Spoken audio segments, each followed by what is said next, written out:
Hello everybody, I'm Ian with Board Feelings, and today I want to talk about something that is kind of really the purpose of this channel, the difference between setting and theme. But first, only a small amount of people that watch my videos are subscribers, so if you like what you see, consider subscribing. It only takes a second and you can always unsubscribe later. And I heard about this a little while ago. It was either on a podcast or a video, I don't quite remember, but either way I heard it, and it was kind of, like I said, inspiration for creating this channel and kind of the purpose of what it is, which once again is to get to the feelings, specifically the feelings that creators want players to feel, and then the feelings that players, in this case me, eventually feels.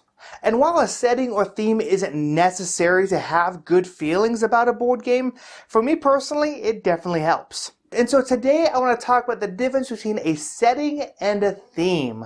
Although they are kind of similar and sometimes do overlap, I think there are some important differences. So let's start with setting. For this example, I have these two games right here, Dice Forge and one of the newest games in my collection, Tawin Tensuyu. So a setting to me is basically the skin of a board game.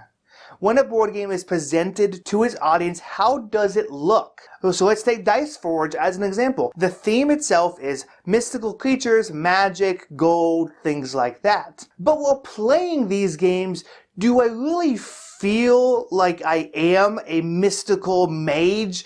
Or do I just feel like I'm rolling dice and changing the faces of the dice, changing probabilities, and then I'm using those resources I collected to then get cards?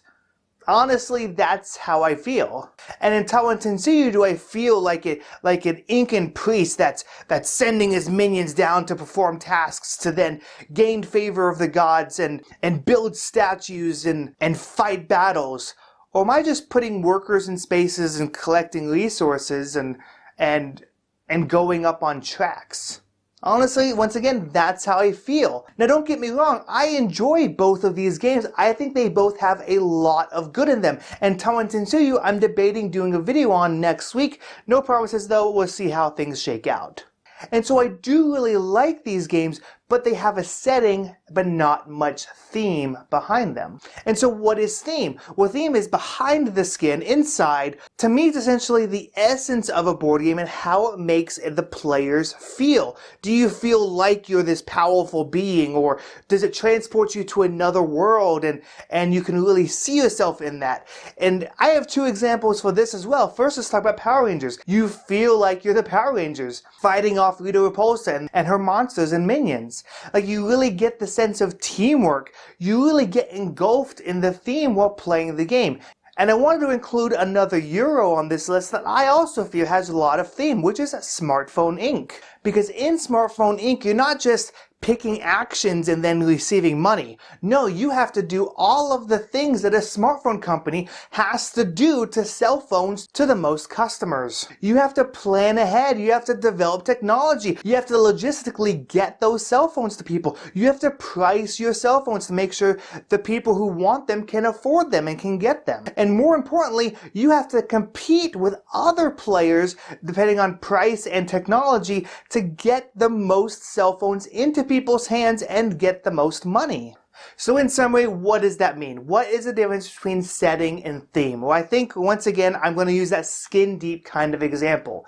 If you're playing a game and the game has lovely pictures, lovely design, and is fun for you, it potentially just has a setting. But if the board game transports you and you actually feel like you have stake in the setting and stake in what's going on in the game, and you feel perhaps like the character you're playing, to me, that's when it has theme. And don't get me wrong, like I said, a lot of times setting and theme definitely overlap. I kind of think of it like a Venn diagram. So all board games that have a theme also have a setting, but not all board games that have settings have themes. I think another excellent example of this is Azul. Azul technically has a setting. I don't believe the setting. They say you're Portugal tile layers and you're gathering tiles and then laying them on the floor. But in order to lay one tile, you have to get 5 tiles, and then you throw those tiles. It doesn't make sense. It doesn't make sense. But it's a fun game. It has while the setting doesn't matter, especially once you include some of the expansions, it's still a fun and exciting game because of those mechanics. That's the same way I feel about Dice Forge and Torrent Tensui. But theme can have influence in making a game more exciting and making players feel more invested on what's going on. Anyways, those are my thoughts and feelings on the difference between setting and theme. What do you think? In fact, why don't you go and tell me your favorite game that has a setting, but not necessarily much theme? Leave your thoughts and feelings in the comments below, and now go experience many board feelings. I want to thank you all so much for watching my video. I know there are hundreds, if not thousands, of other board game content creators out there, and you took your time to watch this one, so thank you so much. If you like what you see, consider subscribing. You can do that right here. And if you want to see more of my videos, you can click right up here to see more. And down here is just a video that YouTube thinks you may like. So once again, thanks for watching.